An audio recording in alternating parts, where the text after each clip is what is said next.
잠시 뒤 오전 10시부터 문재인 대통령이 신년 기자회견을 여는데요. 집권 3년 차를 맞아 중점적으로 추진할 정책을 설명하고 또 각본 없이 취재진의 질문에 답하는 시간이 1시간 15분 정도 이어질 예정입니다. 자, 그럼 먼저 기자회견이 열릴 청와대로 가보겠습니다. 최기성 기자.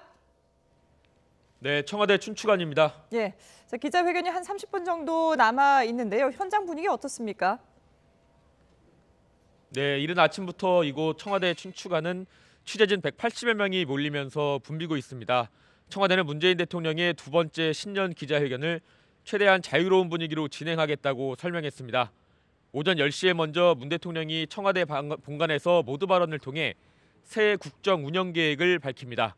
20분 정도의 모두 발언이 끝나면 문 대통령은 영빈관으로 이동해서 취재진의 질문에 답하게 되는데 사전 조율 없이 진행됩니다. 질의응답 시간은 1시간 15분 정도로 지난해보다 15분 정도 길어졌습니다. 문 대통령 답변 시간을 고려하면 질문할 수 있는 기자는 20명 정도로 보입니다. 네, 오늘 대통령 기자회견에서 올 한해 정책 방향의 윤곽이 잡힐 텐데 어떤 내용이 나올 것으로 예상하고 있습니까?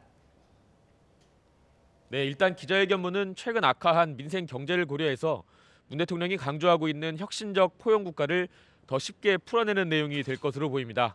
이와 함께 올해 한반도 비핵화와 평화 구축을 되돌릴 수 없는 단계까지 진행시키기 위한 방안도 담겨 있을 것으로 예상됩니다.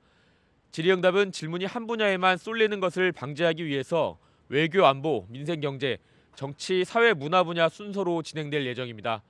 우선 외교 안보 분야에서는 북한 김정은 국무위원장의 네 번째 중국 방문과 2차 북미 정상회담, 김 위원장의 서울 답방에 대한 질문도 예상 가능합니다. 민생경제 분야에서는 일자리 문제와 최저임금 논란 등에 대한 질문이 나올 가능성이 큽니다. 정치, 사회문화 분야에선 특별감찰반 논란이나 신재민 전 사무관의 폭로, 선거제 개편 같은 정치 현안도 다뤄질 수 있습니다. 문 대통령의 대표적 대선 공약이었던 집무실 광화문 이전 보류 결정에 대한 직접적인 설명도 요구할 가능성이 있습니다. 하지만 누가 어떤 질문을 준비했고 대통령이 누구를 지목할지는 아무도 모르기 때문에 어떤 문답이 오갈지는 회견이 시작되는 오전 10시부터 확인할 수 있겠습니다. YTN은 잠시 뒤 시작되는 기자회견을 100분 동안 전체 생중계합니다. 지금까지 청와대에서 YTN 최기성입니다.